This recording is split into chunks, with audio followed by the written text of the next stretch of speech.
Queen Mary. The name is synonymous with royal stoicism. She was the grandmother of Queen Elizabeth II, a steel icon of duty, dignity, and almost emotionless composure. But this iconic image was not an innate trait.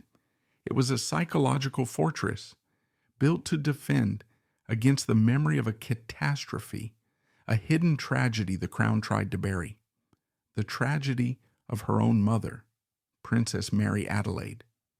This is the story of a living scandal, a princess granddaughter of King George III who lived a life of relentless public ridicule.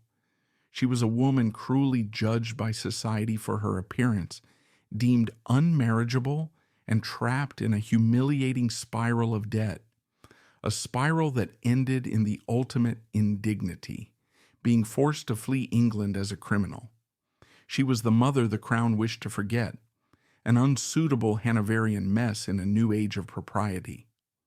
Yet, in a fateful twist of history, this outcast, bankrupt, and tragic woman, a woman dismissed as a failure, held the key to the very survival of the entire modern Windsor dynasty. The story of Mary Adelaide's financial and emotional chaos truly begins in the moral and financial swamp she was born into, the House of Hanover. Her grandfather was King George III, a man modern historians like Andrew Roberts have described not only as the king who lost the American colonies and descended into madness, but also as the head of a completely dysfunctional family. But as biographers like Christopher Hibbert have argued, the king's mental instability was arguably less damaging to the crown's reputation than the conscious behavior of his sons. He and his wife, Queen Charlotte, had 15 children. Their sons, contemptuously known to Queen Victoria's generation as the wicked uncles, were a public relations disaster. They were spendthrifts, gamblers, gluttons, and legendary philanderers who pushed public and parliamentary patience to its limit. Most prominent was George, the Prince Regent. He was a man of exquisite taste, gifting Britain works like the Royal Pavilion in Brighton, but also a man of grotesque self-indulgence. Contemporary diarists described him as so obese he was compared to a whale. His catastrophic marriage to Caroline of Brunswick was a national farce. He loathed her so much that, as parliamentary records show, he tried to pass a bill to strip her of the title of queen and bar her from his own coronation, an effort that failed and made him incredibly unpopular. Next was Prince Frederick, Duke of York.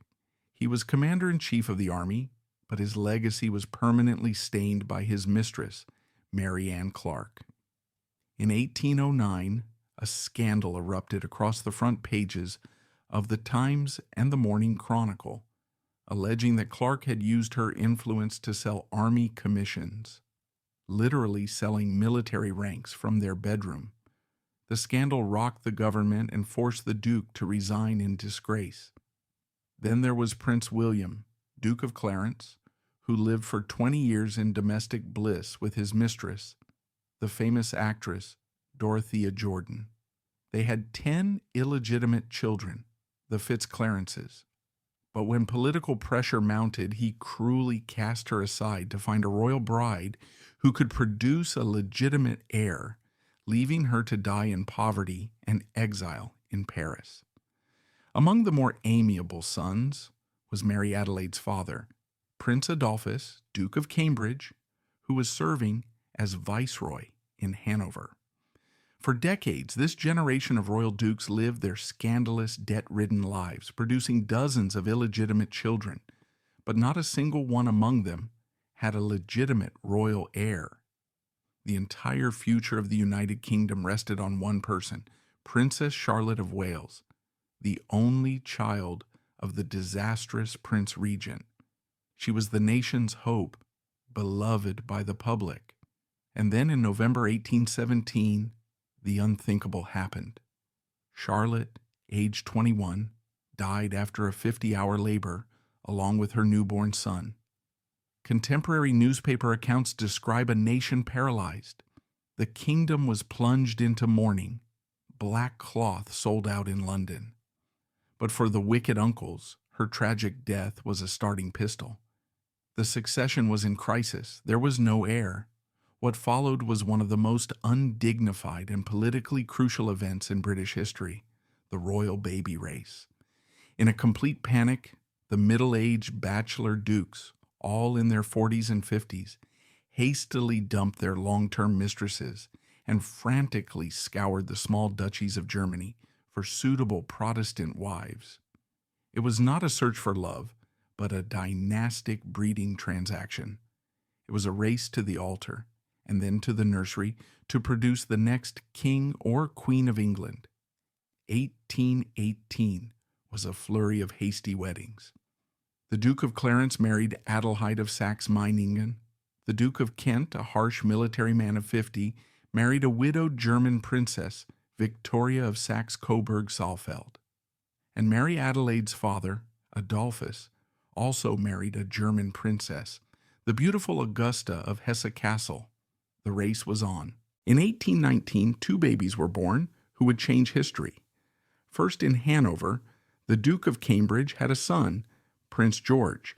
For a moment it looked like he was the future. But just 3 days later, at Kensington Palace in London, the Duke of Kent's wife gave birth to a daughter. They named her Alexandrina Victoria. Because her father, Edward, was senior to Adolphus, this baby girl, Victoria, jumped ahead of her cousin George in the line of succession. She was the heir. Into this new, suddenly fertile generation, a third royal baby was born in Hanover, where her father was serving as viceroy. On November 27, 1833, Princess Mary Adelaide of Cambridge arrived.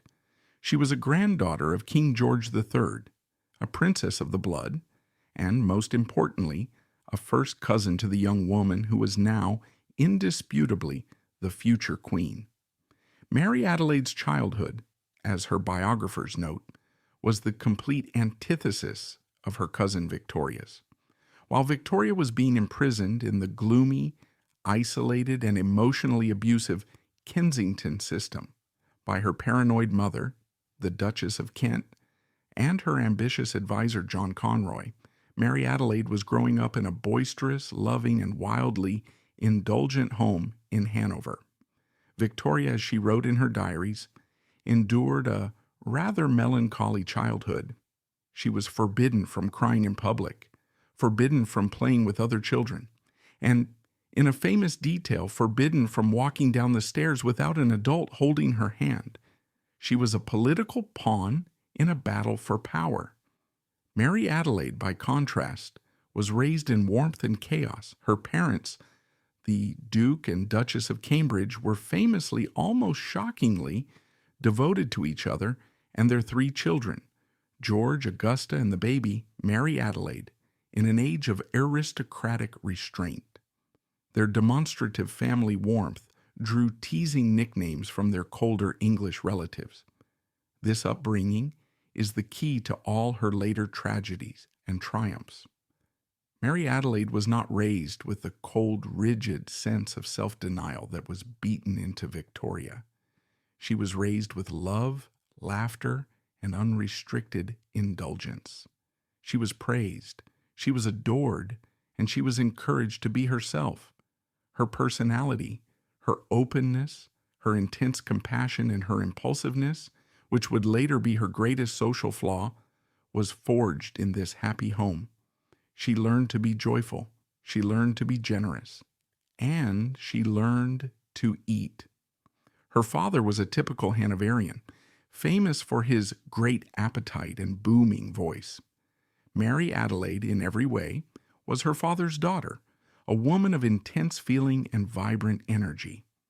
This happy bubble burst in 1837. Her uncle, King William IV, died. Her 18-year-old cousin, Victoria, ascended the throne of the United Kingdom. But there was a serious legal problem. The Kingdom of Hanover, which had been linked to the British Crown since George I operated under Salic law, an ancient German code forbidding a woman from ruling.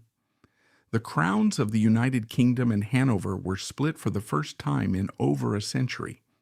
Victoria became Queen of England.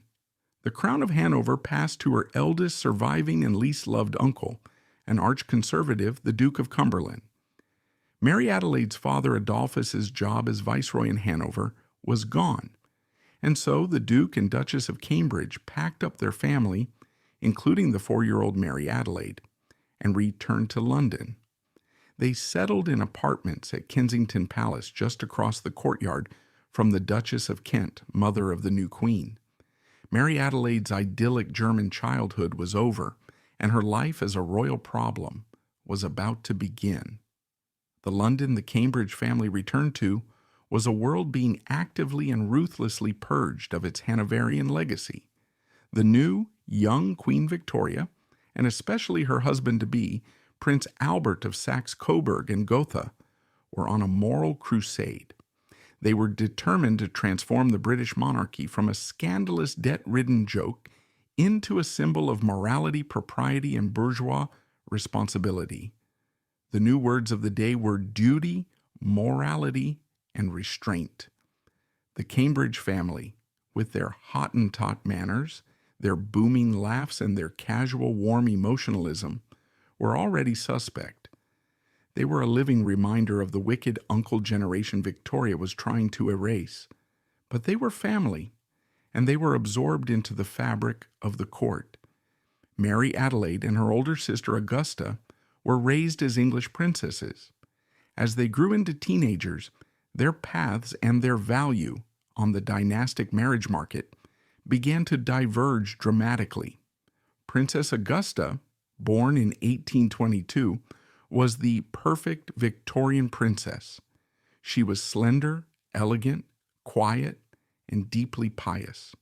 She was the model of demure femininity that Victoria and Albert were trying to promote.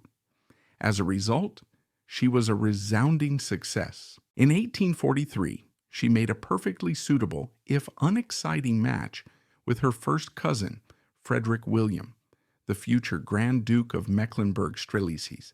She did her duty, married well, and moved to Germany. One princess sold, and then there was Mary Adelaide.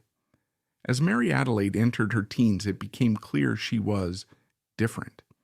She was the absolute antithesis of the Victorian ideal. Where her sister was shy, Mary Adelaide was boisterous. Where her sister was demure, Mary Adelaide was passionate. Diarists like Charles Greville described her as having a booming, infectious laugh that would echo through the staid halls of St. James's Palace. She was clever, witty, and had a sparkling, magnetic charisma. People loved to be around her. She was, in short, the life of every party. And she was, in the words of countless contemporaries, becoming enormous. This, in the 19th century marriage market, was a fatal flaw. This was an era where frailty was fashionable. Tuberculosis, or consumption, was morbidly romanticized in literature and art. A delicate, consumptive, pale look was seen as the peak of feminine beauty, a sign of spiritual refinement. A woman was supposed to be a fragile, ethereal creature. Mary Adelaide was not. She was a full-bodied, energetic Hanoverian. She had her family's famous Hanoverian skin, a beautiful, clear complexion, and bright, sparkling eyes. But she also had the Hanoverian appetite. She adored food. She adored dancing. She adored living. And in the repressed, tightly controlled atmosphere of Victoria's court, her vibrant vitality was seen as vulgar. Her two problems were now firmly established. The first was her appearance, which was brutally commented on in the diaries and letters of every courtier. The second and far more serious problem was her bank account. In 1850, her beloved father, the Duke of Cambridge, died. Mary Adelaide was 16. Her family's primary source of income died with him. While her brother George inherited the dukedom, Mary Adelaide, her mother, and her sister were suddenly much poorer. Parliament, in a not very impressive fit of generosity, granted Mary Adelaide a personal annuity of £3,000 per year. It sounds like a fortune, but for Her Royal Highness in the 19th century, it was a trap. It was a cruel joke. A princess of her rank, a king's granddaughter, was required to maintain a household. She had to have ladies-in-waiting, footmen, and her own carriages. She was required to have a wardrobe of couture gowns from the great houses of London and Paris for every ball, every state dinner, every reception. And most importantly, she was required to donate vast sums of money to charities to prove her royal beneficence. This was a non-negotiable public duty. Her £3,000 annuity might have covered her dressmaker's bill. Maybe. The system had given her the title, the status, and all the crushing expectations of a top-tier royal, but it denied her the money to support it. She was expected to live like a millionaire on an upper-middle-class budget. She had the bloodline of a queen, but the dowry of a minor country gentlewoman. From the very beginning, she was set up to fail. And so, the most humiliating decade of her life began. Her 20s, the 1850s, she was now officially on the market. And season after season, she was paraded at every ball, every society event. And season after season, she was publicly and painfully rejected. The search for a husband became the royal family's most embarrassing parlor game. Queen Victoria, Europe's ultimate matchmaker, was obsessed with the Mary problem. She and her ministers drew up lists. The first candidate was the newly crowned and widowed Emperor Napoleon III of France. He was looking for a royal bride to legitimize his new regime. Mary Adelaide, a British princess, was offered. According to rumors that swept the courts of Europe, he took one look at her and politely declined, choosing instead the beautiful and slender Eugénie de Montijo. Next was the widowed King Victor Emmanuel II of Sardinia. He was a gruff, powerful man and needed an alliance with Britain. Surely he would see her value. The match was proposed. He reportedly saw her and declared her troppo grossa, too large. Even the Crown Prince of Sweden was considered. He was suitable. He was Protestant. He was looking for a wife. But he too passed, choosing Princess Louise of the Netherlands. One by one, from great kings to minor Dutch princes, they were trotted out, and one by one, they all declined. Imagine the crushing, repetitive public humiliation. Each failure was not a private rejection. It was a matter of state, a subject of diplomatic cables, and worst of all, a topic of delicious, vicious gossip in every drawing room in London. The satirical magazine Punch, which had become the sharp-toothed chronicler of the era, began to take notice. They didn't have to be explicit. They just drew cruel caricatures. Her enormous frame draped in royal finery, her eyes wide, desperately searching a ballroom for a partner. The Whispers became a nickname, one that would follow her for the rest of her life. In some Victorian press accounts and private letters, she was dubbed Fat Mary, a cruel slur today, and a social death sentence at the time. It was a label of devastating cruelty, a way to reduce this intelligent, warm, and vibrant woman to a single physical attribute. By 1863, she was 30 years old. In the brutal calculus of the Victorian aristocracy, her life was over. She was an old maid. She was on the shelf. She was a royal embarrassment, the unmarriageable princess, living in her aging mother's apartments at Kensington Palace, a permanent, smiling, and too grand fixture at court. She was, by her own account, deeply unhappy. She wrote to her brother lamenting her melancholy and her solitary life. She had all the burdens of royalty, the endless mind-numbing public appearances, the constant scrutiny, the suffocating rules, and absolutely none of the rewards. She had no home of her own, no husband, no children, no purpose. She was trapped in a gilded, velvet-lined cage, and the press, the court, and even her own family were rattling the bars, laughing at her. Her story seemed to be over, a footnote of failure. But Mary Adelaide, in her desperation, was about to find the one man in Europe as unmarriageable as she was. But for Queen Victoria, the Mary problem was not just a personal tragedy for her cousin. It was an administrative mess and a public relations failure. The Queen, herself the very model of domestic fecundity, was surrounded by her own 9 children. She was a tireless, obsessive matchmaker, and her 30-year-old unmarried cousin, living just across the courtyard, was a glaring public failure of her system. The situation was simply not respectable. It was a messy, unresolved Hanoverian loose end, a reminder of the past the Queen was working so hard to bury. The search for a husband for Mary Adelaide now changed. It was no longer a search for a great match, but for any match. The criteria, once so lofty, aiming for the kings of France and Sardinia, were now scraped from the bottom of the barrel. The requirements were reduced to the bare minimum. The man must be Protestant. He must be of royal blood, however diluted. And, at this point, he must simply be willing. The candidate pool was bleak. The great royal houses of Europe had all passed on her. But there was another murkier pool to draw from, the world of morganatic marriages. Morganatic was a polite 19th century term for a dynastic disaster.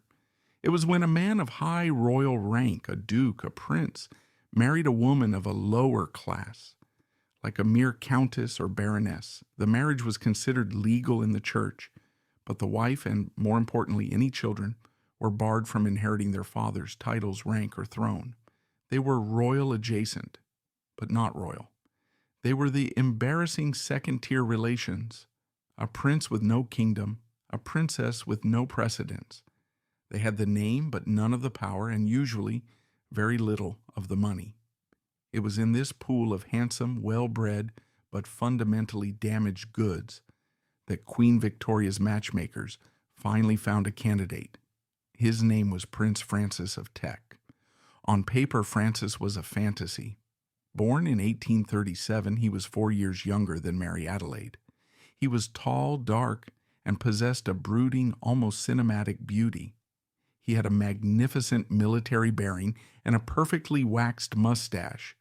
By all accounts, he was one of the most handsome men in Europe, but his pedigree, like Mary Adelaide's finances, was a house of cards.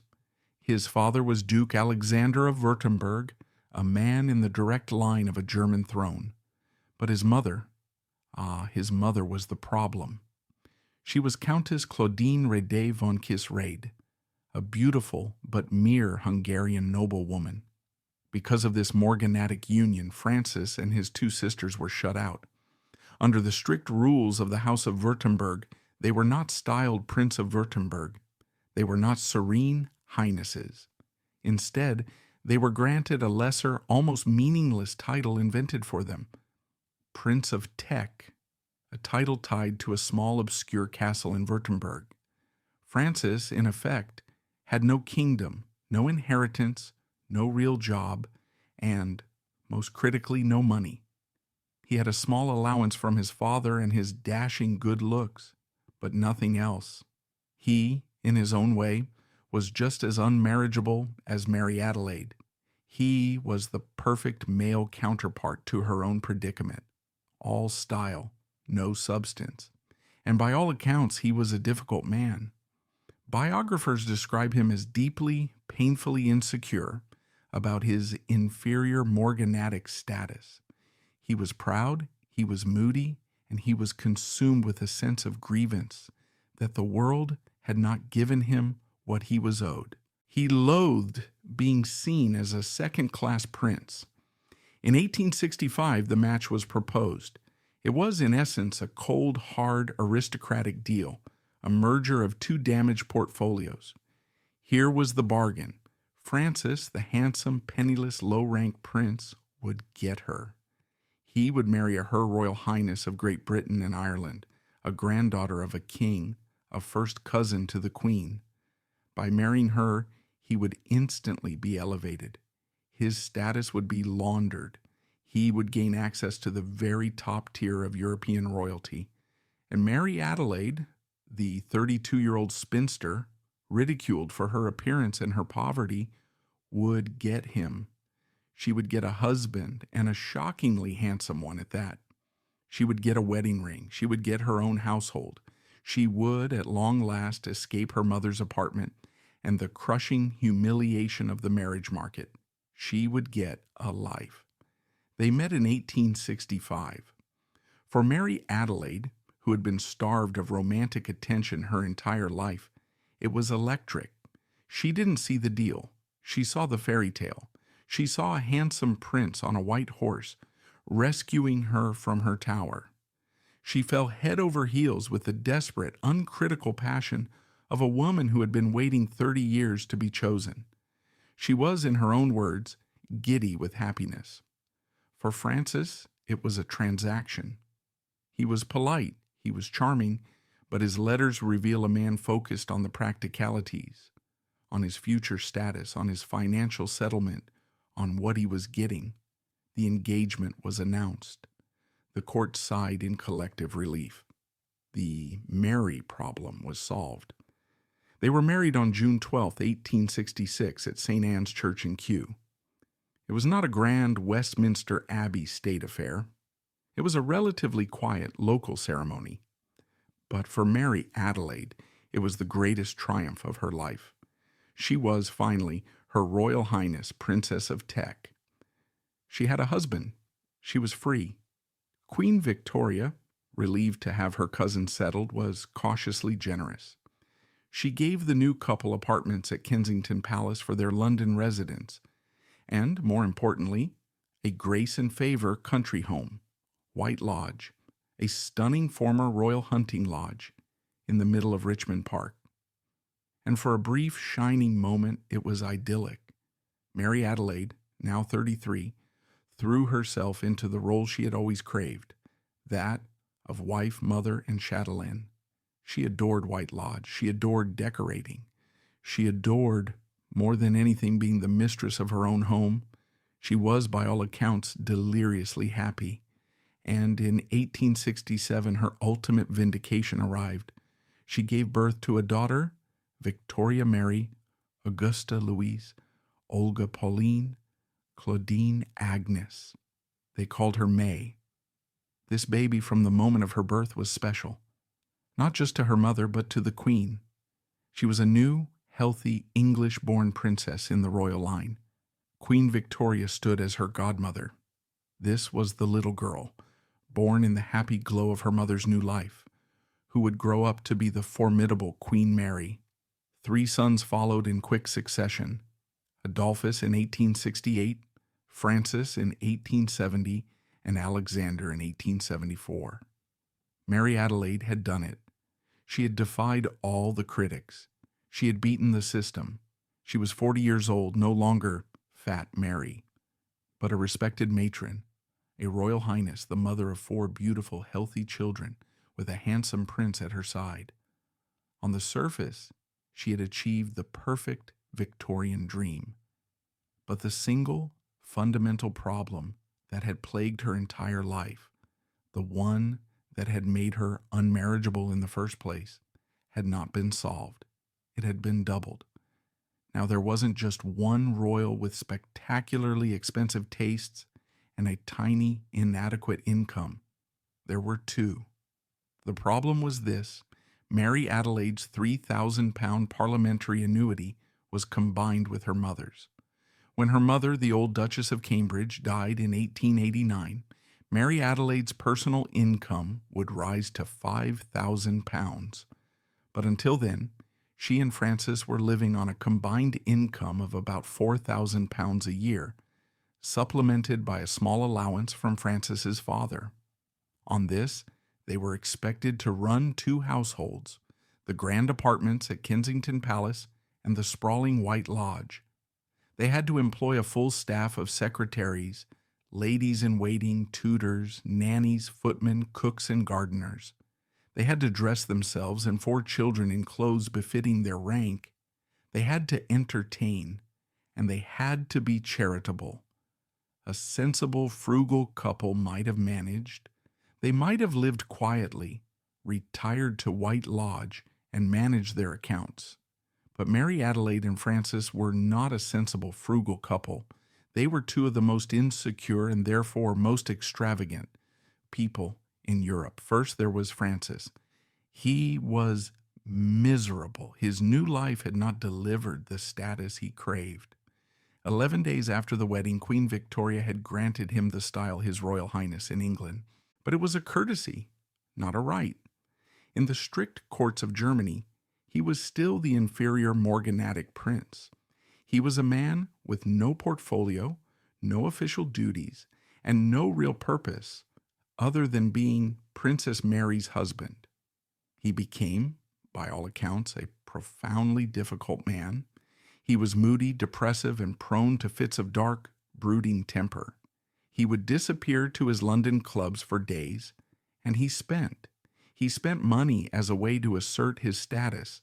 He spent on immaculate military uniforms, on his horses, on his membership fees to the most exclusive clubs, all the accoutrements of a high-status male to prove that he belonged. And then there was Mary Adelaide. She was a Hanoverian to her core. She had spent 32 years in frugal spinsterhood, pinching pennies in her mother's apartment, watching others live. Now it was her turn. She was a royal highness, and she was, by God, going to live like one. She began to spend with a joyous, terrifying, almost pathological abandon. She threw off the caution her former poverty had forced on her. She threw the most lavish, most talked-about parties in London. She ordered gowns not by the dozen, but by the score, from the most expensive Paris designers like Charles Frederick Worth, often wearing them only once. She was covered in jewels, many of them borrowed on credit from jewelers like Gerard, who were at first thrilled to have a royal highness as a client. And most disastrously of all, she was generous. Her generosity was not a calculated PR move. It was a genuine, deeply ingrained, and financially suicidal character trait. She had an almost physical inability to say no. She couldn't say no to a friend in need. She couldn't say no to a new charity. She couldn't say no to an old soldier who wrote her a begging letter. She gave away money she did not have daily. She ran up astronomical bills at local shops near Richmond and Kensington. The butchers, the bakers, the candlestick makers, the wine merchants. They all had massive unpaid ledgers for the Teck household. In essence, she was behaving like her cousin, the Prince of Wales, who had a colossal income from the Duchy of Cornwall. The Tecks were living like the main line of the royal family, but on the allowance of a distant, poor relation. In 1874, an observer at a lavish ball noted, "The Princess of Teck, poor thing, is as fat as ever. She wore a mountain of diamonds. Where she gets them all, I can't imagine." The answer was simple: credit. By the early 1880s, the situation had deteriorated from a private difficulty into a full-blown public scandal. The bills were no longer manageable. They were mountainous. We're talking about tens of thousands of pounds, the equivalent of millions today. The polite letters from shopkeepers had turned into angry demands. Then the inevitable happened. The creditors, having been ignored for years, gave up. They took the unthinkable step, a step that shocked Victorian society. They began to sue a member of the royal family. This was a catastrophe. It was the talk of London. The press, which had always mocked her size, now had real blood in the water. Fat Mary wasn't just a figure of fun. She was a royal parasite, a spendthrift, a disgrace to the crown. The Punch cartoons became even more vicious, depicting her as a colossal figure, literally eating the nation's money. Queen Victoria was incandescent with rage. This was her worst nightmare, realized. It was the wicked uncle behavior, the debauched Hanoverian excess she had worked her entire life to extinguish, bubbling up again in her own cousin. It brought the entire monarchy, her new respectable monarchy, into disrepute. Mary Adelaide, in a panic, wrote a groveling, desperate 16-page letter to the Queen. She begged for help. She blamed her husband. She blamed the system. She promised to be better. Victoria was not moved. She wrote back, her pen dripping with icy fury. "My dear Mary," she began, "your letter has given me great pain. You must be aware that I have not the means of paying other people's debts. It is a disgrace. Your rank only makes the contrast greater. A poor gentleman or lady would have starved rather than go on. The Queen's message was clear. You made this mess.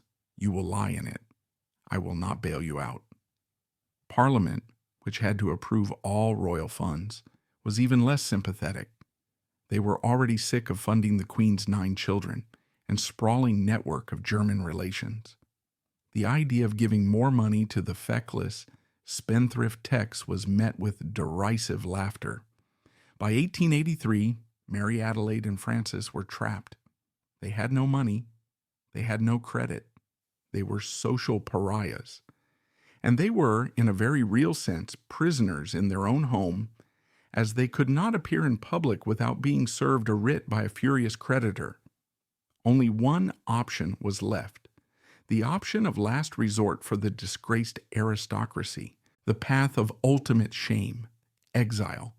This financial collapse was not just a private matter, it was a public scandal. As creditors began to sue, and Queen Victoria refused a bailout, only one option remained. It was the most crushing public and total humiliation imaginable. Her Royal Highness Princess Mary Adelaide was forced to flee her own country as a common criminal. By 1883, there was no other choice. The Tecks' debts, estimated to be the equivalent of millions today, had become an unmanageable public scandal. Creditors, from high-end Paris couturiers to local Richmond butchers, had lost patience. Lawsuits were filed. Punch and other satirical magazines had turned Princess Mary Adelaide into a national symbol of profligacy. And Queen Victoria, in a cold fury at this humiliation to the Crown's reputation, definitively refused.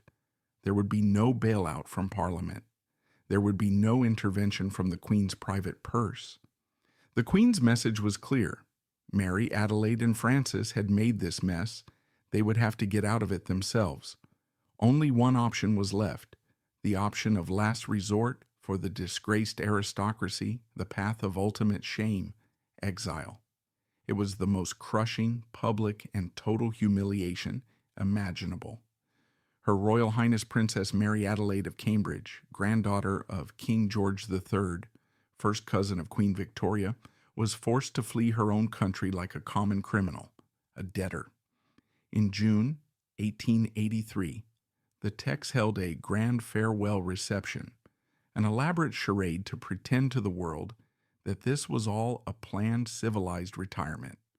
No one in London society was fooled. Contemporary diarists described the event with brutal sarcasm. Everyone knew the truth. A few days later, Princess Mary Adelaide, Prince Francis, and their 4 teenage children, including the 16-year-old Princess May, slipped out of London. They told the press they were retiring to Germany and Italy for a period of economy and retrenchment. Their retirement was not a grand tour. It was a humiliating nomadic existence. They lived as royal gypsies for the next 2 years, and this was the absolute nadir of Mary Adelaide's life. They drifted between cheap hotels in Florence, Italy, where they could live anonymously at low cost, and the spare, often drafty, rooms of their more responsible and deeply judgmental German relatives. They spent time with Mary Adelaide's sister, Augusta, the Grand Duchess of Mecklenburg-Strelitz.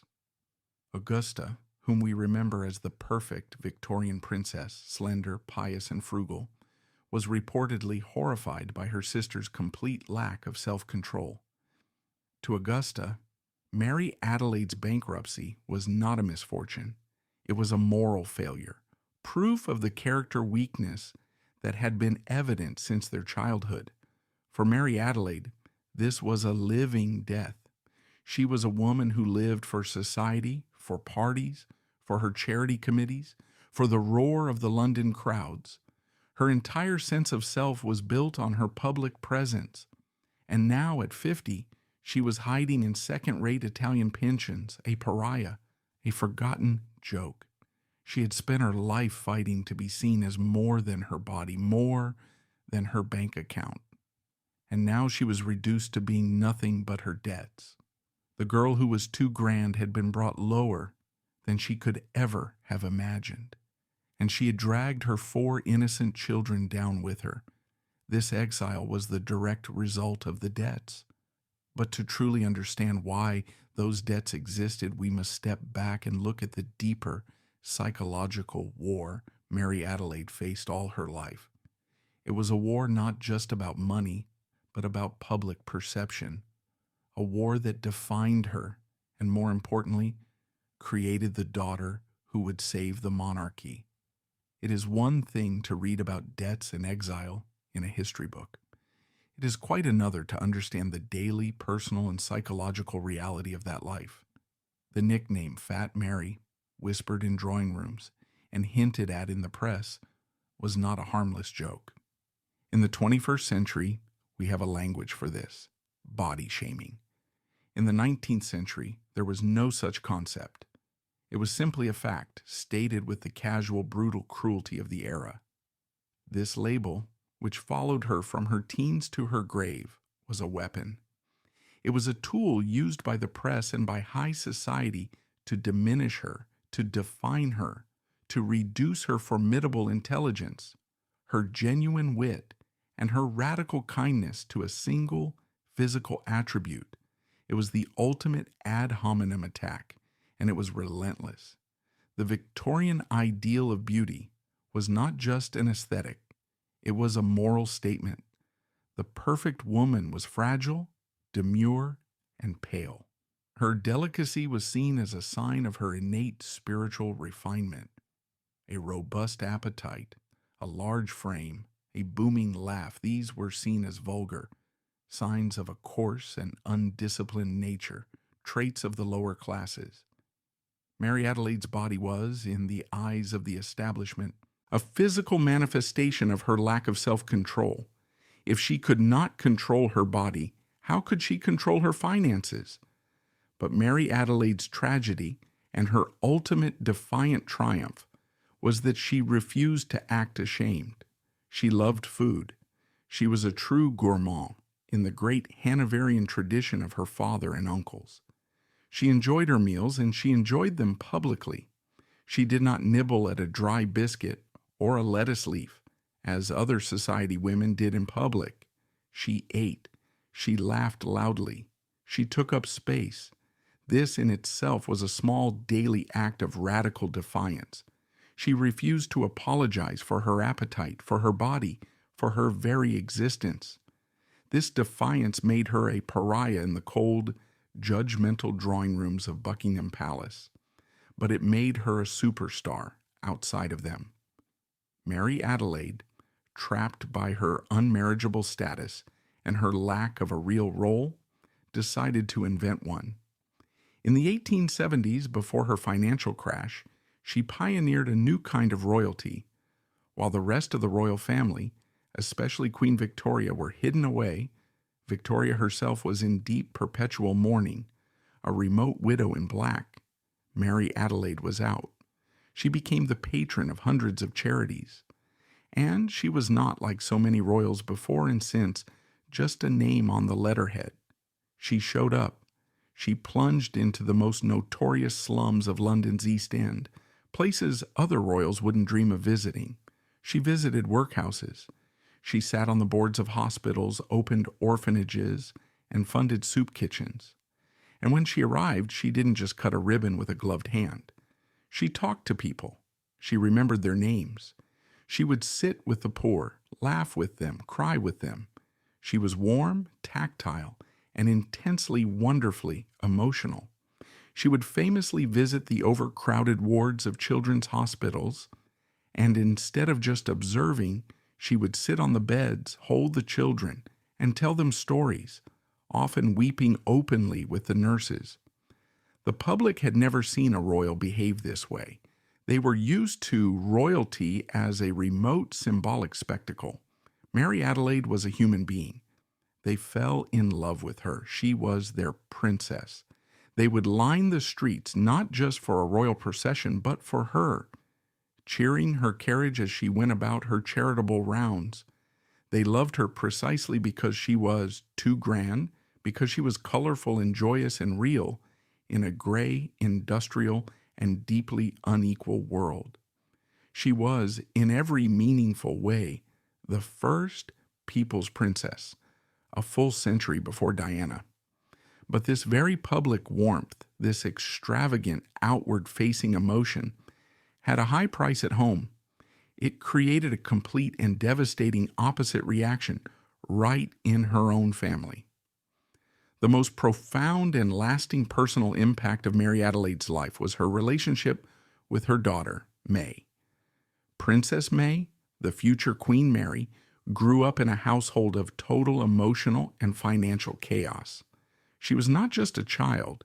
She was the silent, watchful, and deeply intelligent witness to her parents' spectacular self-destruction. Imagine it from May's perspective.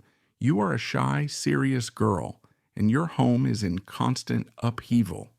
You are not just a princess, you are an unwilling accountant, a mediator. You see the unopened bills piling up on the hallway table. You hear the hushed, then angry arguments between your parents about money. You see your mother, whom you are told to respect as a royal highness, weeping with joy over a new Paris gown one minute, and weeping with despair over a creditor's letter the next. You see your father, the handsome prince, retreat into dark, simmering rages, his own status insecurities poisoning the atmosphere of the home. Then at 16, your life is completely uprooted. You are forced into exile. You are dragged around Europe, living out of suitcases in borrowed rooms, a recipient of other people's charity. The entire world knows why. They know your family is a disgrace. May's reaction to this childhood was not one of rebellion. It was one of profound, life-altering psychological self-preservation. She looked at her mother's life, the emotionalism, the extravagance, the chaos, the mess, and she vowed with every fiber of her being to be the opposite. While Mary Adelaide was emotional, May became pathologically shy and reserved. While Mary Adelaide was extravagant, May became frugal to the point of austerity. While Mary Adelaide was loud, tactile, and messy, May became obsessed with order, duty, punctuality, and propriety. While Mary Adelaide was perpetually in debt, May would develop a lifelong obsession with collecting, cataloging jewels, furniture, and objects of art, a way of securing tangible, permanent, controllable assets. There is a famous and terribly sad anecdote from their time at White Lodge. Mary Adelaide, with her booming, irrepressible voice and infectious laugh, would often call for her daughter, her voice echoing through the halls. "May! May!" A courtier noted that every time Princess May heard her mother's call, she would visibly flinch. She was deeply, painfully embarrassed by her mother. She was embarrassed by her mother's size, by her loudness, by her un-English emotionalism, and above all, by the public humiliating poverty her mother's grandness had brought upon them. May was the intensely sober child of an alcoholic, vowing never to touch a drop. Her mother's chaos was to her a source of constant, burning internal shame. Mary Adelaide, for her part, adored her daughter, but was completely baffled by her.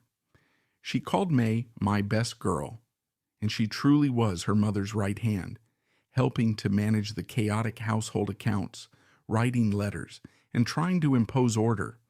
But Mary Adelaide couldn't understand her daughter's coldness, her impenetrable shyness, her total lack of spontaneity. In her letters, Mary Adelaide would lament May's dullness, her sad little face. She tried to dress her in bright colors, but May preferred somber, simple grays and beiges. Mary Adelaide had given her daughter life, but the chaos of that life had forged her into her mother's polar opposite, a living, breathing rejection of everything Mary Adelaide stood for. This psychological chasm is the most profound and lasting personal impact of Mary Adelaide's life. She had created the very person who would, in an act of profound self-defense, try to erase her. Queen Mary's entire public persona, the formidable rigidity, the unflinching, almost inhuman devotion to duty, the icy reserve, the famous unsmiling stare, it was all a fortress she had started building as a little girl in White Lodge to protect herself from the memory of her mother's glorious, beloved, and devastating chaos.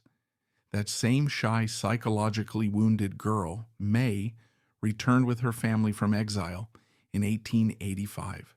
They were punished, they were broken, and Queen Victoria only allowed them to return on one condition: that they would live quietly within their means and cause no further embarrassment to the crown. They were allowed to return to White Lodge, but Mary Adelaide could not be quiet. It was not in her nature. She was 52 years old, and she had survived the ultimate social death. She had been to hell and back, and she threw herself back into public life with a vengeance. She was astonishingly more popular than ever. The public had missed her. They had missed her joy, her warmth, her grandness. Her return was a triumph. The crowds cheered her just as loudly as they had before. She had lost the battle for wealth, but she was winning the war for public love. And now she had one final impossible, audacious goal left. She was going to use that popularity and every last drop of her social cunning to secure her family's future. She was going to make her shy, dull, reserved daughter, May, the next Queen of England. It was an extraordinary, audacious plan, especially for a woman just returned from disgrace. But that very disgrace, her bankruptcy, is the most controversial point of her legacy. So, how should we judge her? Was she a foolish spendthrift or a victim?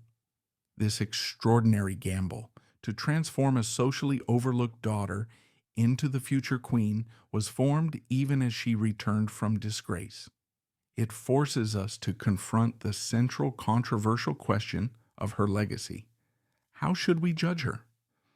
For over a century, the answer was simple. The judgmental narrative, favored by Victorian biographers and repeated for decades, is clear and damning. Princess Mary Adelaide was a foolish, vain, gluttonous, and deeply irresponsible woman. She was a royal parasite who lived extravagantly on the public purse, refused to control her appetites or her spending, and brought shame upon her family and the crown. She was a caricature, a fat Mary in both body and budget, a cautionary tale of Hanoverian excess. And let us be perfectly clear. The facts of her extravagance are undeniable. She was a financial disaster. There is no historical argument that absolves her of her personal choices. The archives, including the records of the Lord Chamberlain's office and her personal papers, confirm she owed staggering sums. She owed everyone, from the most elite royal suppliers to her personal lady's maid. The debts were real, they were crushing, and they were in large part her own fault. Her desperate 16-page letter to Queen Victoria begging for a bailout is a masterclass in deflection, entitlement, and a complete lack of financial understanding. But to end the argument, there is lazy. It ignores the complex, contradictory, and deeply hypocritical system that set her up to fail from the moment she was born. Was she a spendthrift? Unquestionably. But was she also a victim of that very system?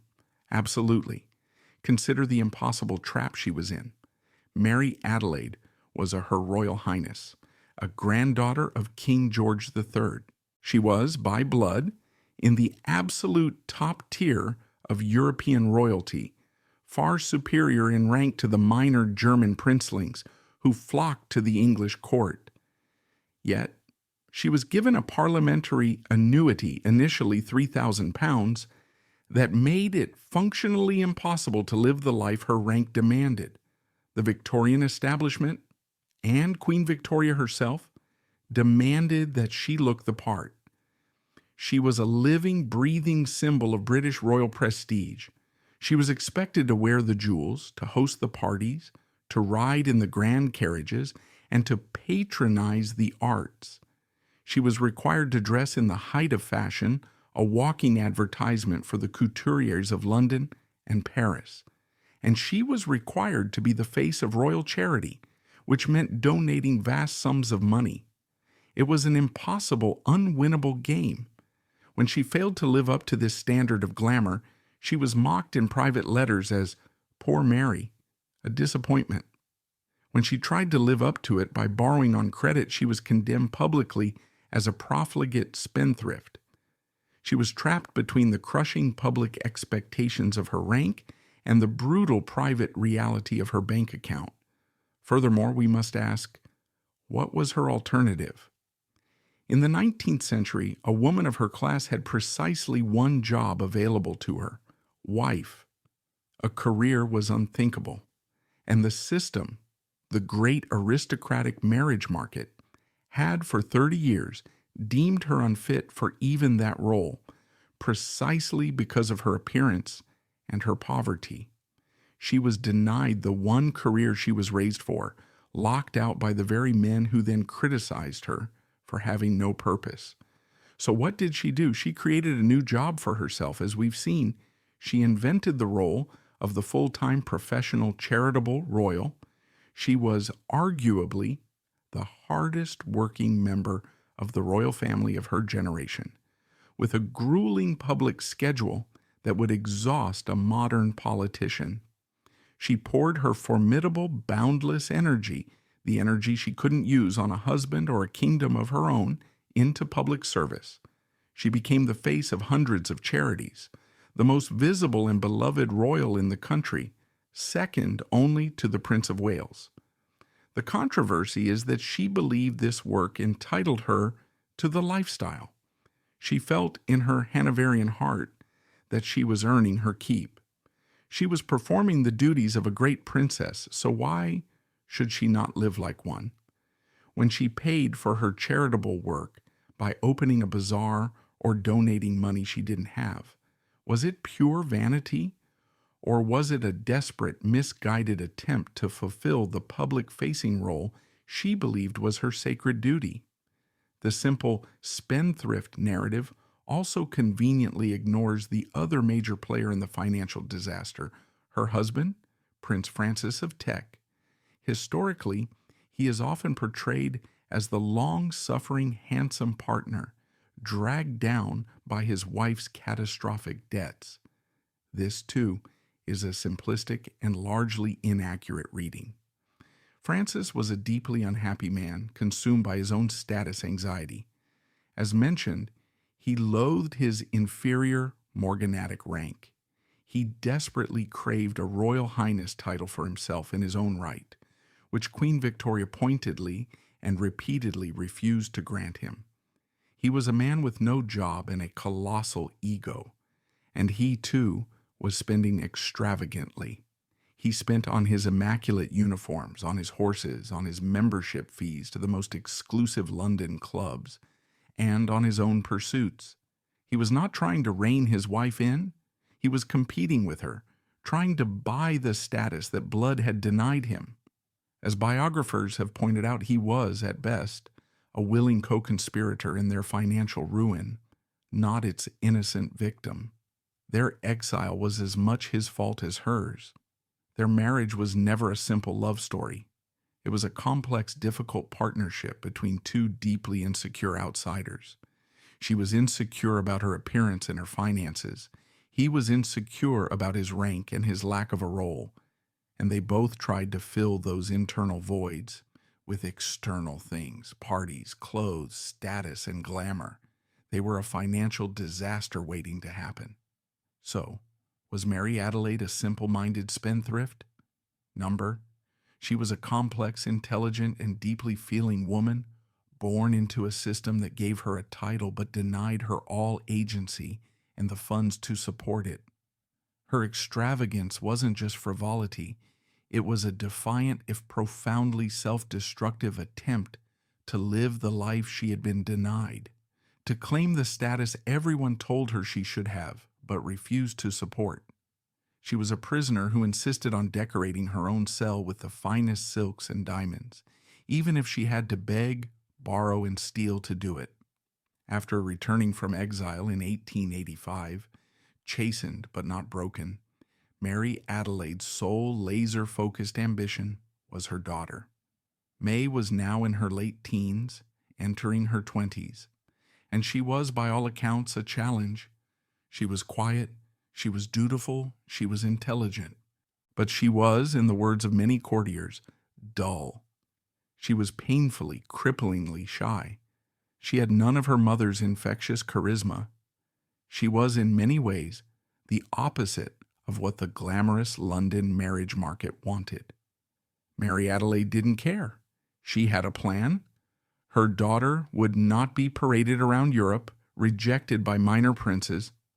Her daughter, the child of Fat Mary the exile, would aim for the single greatest prize in the world, the future King of England. The target was Prince Albert Victor, Duke of Clarence and Avondale, known to his family as Eddie. Eddie was the eldest son of the Prince of Wales and Princess Alexandra, and therefore the heir presumptive to the throne after his father. He was the ultimate prize. He was also, in royal circles, a known quantity, and not in a good way. He was damaged goods. Eddie was not like his father, who at least had charisma. Eddie was lazy, listless, and possessed a languid, apathetic charm. He was rumored to be learning disabled, slow, and unfocused. Worse, he had been vaguely but dangerously implicated in the Cleveland Street scandal of 1889, involving a male brothel raided by police. Although modern historians have largely cleared him, at the time the rumors were rampant. Even later absurd rumors would link him to Jack the Ripper. He was, in his own way, a royal problem in need of a solution. Mary Adelaide saw an opportunity. She was one of the few people who genuinely liked Eddie. She saw his sweetness, his vulnerability, and she saw that her daughter May, with her quiet strength and steady, serious nature, was exactly what this flighty future king needed. She saw a solution to both problems. Her dull daughter would stabilize the unstable heir. She schemed, she cajoled, she charmed. She put May in Eddie's path at every possible country house party, at every ball. She used her own immense popularity with the Prince and Princess of Wales to push the match. Queen Victoria, too, saw the sense in it. May was steady. May was serious. May was English-born. May would be a good influence. Mary Adelaide was relentless. And in December 1891 at Luton Hoo, Prince Albert Victor proposed to Princess Mary of Teck. It was the ultimate vindication, the most stunning, spectacular triumph imaginable. Mary Adelaide, Fat Mary, the bankrupt exile, the family joke, the unmarriageable princess, was now officially the mother-in-law of the future King of England. She had won. She had beaten the system that had ridiculed her. She was, as she wrote in her diary, delirious with joy. And then just 6 weeks later, the most horrific, unthinkable tragedy struck. In January 1892, Prince Eddie, who had fallen ill with influenza during the devastating global pandemic, died at Sandringham. He was 28 years old. It was a national catastrophe. The nation was plunged into mourning. But for Mary Adelaide, it was the end of everything. Her life's work, her daughter's future, her family's hard-won vindication, all of it gone, vanished in a fever. Mary Adelaide's audacious gamble had seemingly paid off only for tragedy to strike.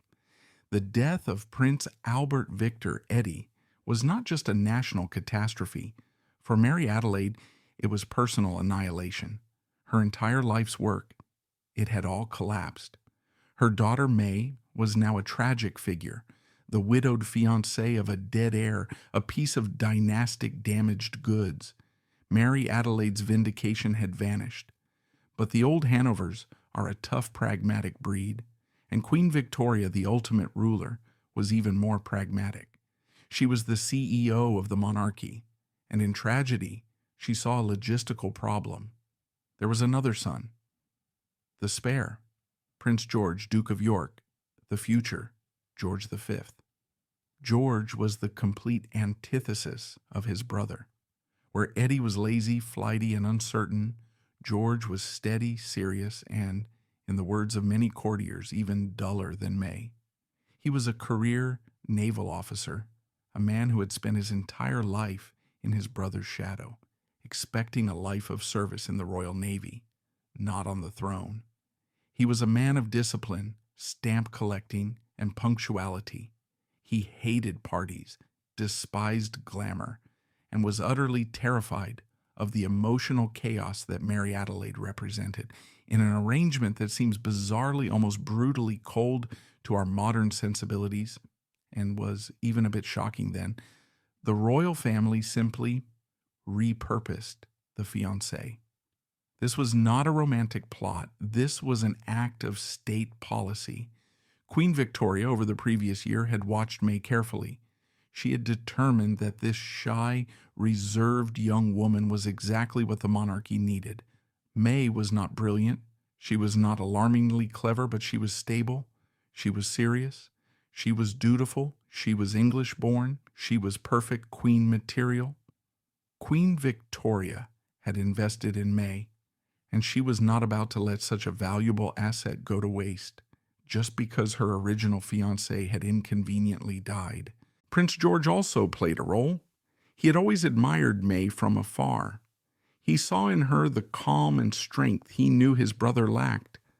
During the period of mourning, as May conducted herself not with hysterical tears, but with a quiet, stoic dignity, George's admiration turned into a deeper affection.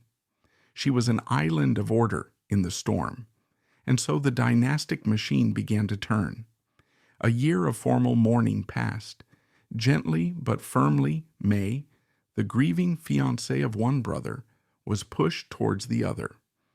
Under pressure from Queen Victoria and the expectation of both families, Prince George, now the new heir, proposed. May, trapped by duty, that very duty that had been forged in her as a direct rebellion against her mother, accepted. Their relationship was built on the shared foundation of Eddie's loss and a mutual, almost unromantic, commitment to duty. And on July 6, 1893, at the Chapel Royal St. James's Palace, Princess Mary of Teck, the daughter of the bankrupt, socially outcast, unsuitable, too grand Mary Adelaide, was married to Prince George, Duke of York. She was now the Duchess of York. She was the future Queen of England, this time for real. This is Mary Adelaide's true and staggering legacy. Without her unsuitable marriage to the inferior Prince Francis of Teck, there is no Princess May. Without Princess May and her steady, serious, almost repressed character, a character forged directly in the crucible of her mother's chaos, there would be no one Queen Victoria deemed the perfect candidate to stabilize both her grandsons. And without that union, the entire direct line of the modern House of Windsor vanishes. There is no King George V. There is no King George VI, the beloved, stuttering hero of World War II. There is no Queen Elizabeth II, the longest reigning monarch in British history. There is no King Charles III. The current King of England flows directly, uninterrupted, from the blood of the woman the establishment dismissed as Fat Mary. The mother the crown tried to forget was, in fact, the grandmother of the crown.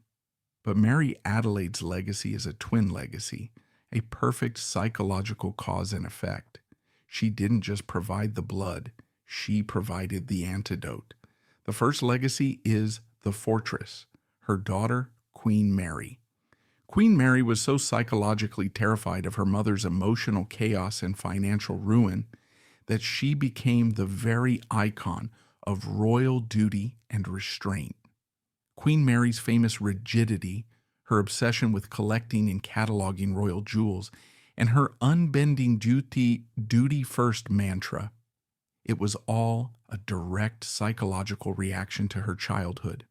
Queen Mary saved the monarchy in the 20th century by making it an institution of unbreakable stability. The 20th century monarchy, in essence, was a decades-long, disciplined, and wildly successful attempt to not be Mary Adelaide. But there is a second legacy. It is the flame, the archetype Mary Adelaide herself created. The people's princess model, the joy, the warmth, the emotional connection to the public, the glamour, the chaos, and the danger that comes with it. That archetype never really went away. It simply went underground, suppressed by the rigidity of her daughter and her granddaughter. But it was still there, smoldering, waiting to erupt again. And it did erupt spectacularly and tragically nearly a century later in her great-granddaughter-in-law, Diana, Princess of Wales. Diana, like Mary Adelaide, was seen as emotional and chaotic by the institution. Like Mary Adelaide, she rejected royal stiffness to forge a direct, human, tactile connection with the public. And like Mary Adelaide, she became dangerously popular, winning the public's love while being seen as an unstable outsider internally. Mary Adelaide's life created two warring templates for modern royalty: the rigid, dutiful, institutional monarch, and the emotional, popular, and chaotic outsider. The entire drama of the modern royal family, the conflict between the firm and the heart, is in many ways a playing out of the war that existed within Mary Adelaide's own life, the eternal, unresolvable tension between what is expected and what is human. Princess Mary Adelaide of Cambridge, Duchess of Teck, did not live to see her daughter crowned queen. Mary Adelaide died in October 1897 at White Lodge, just before her 64th birthday. After a lifetime of robust, seemingly indestructible health, she never fully recovered from a routine operation and died of heart failure. She died as she had lived, surrounded by a mess of outstanding bills. But she also died adored by her family, and most importantly, by the British public. Her funeral was an event of genuine, spontaneous national mourning. The streets of London were lined, not by order, but by choice, with tens of thousands of ordinary people, the poor, the sick, the orphaned from her charities, all weeping for the woman they truly saw as their princess. Her life was a profound, painful, and beautiful contradiction. She was a royal highness who had to hide from creditors. She was a figure of public ridicule who was simultaneously an object of intense public love. She was the mother whose chaotic life created the most rigid, dutiful queen in British history. The very woman who would save the monarchy from itself.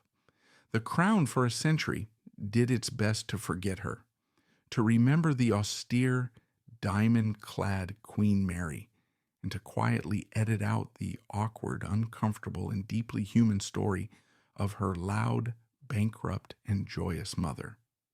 But history has a way of remembering the truth. Mary Adelaide was a woman who was told her entire life that she was too much. She was too large for the era's fashions. She was too emotional for the era's sensibilities. She was too extravagant for her bank account. And her entire life was a glorious, defiant, and deeply flawed refusal to shrink. She once famously roared with laughter at a suggestion that her plans were too ambitious, declaring, "My dear, I am too grand." She meant it as a joke, but it was the profound central truth of her existence. In a world that constantly tried to make her small, she chose always to be too grand. And in doing so, in refusing to be erased, this forgotten princess secured a dynasty, created a new model for public service, and left a legacy of joy, kindness, and flawed, defiant humanity that the crown could never, ever truly forget.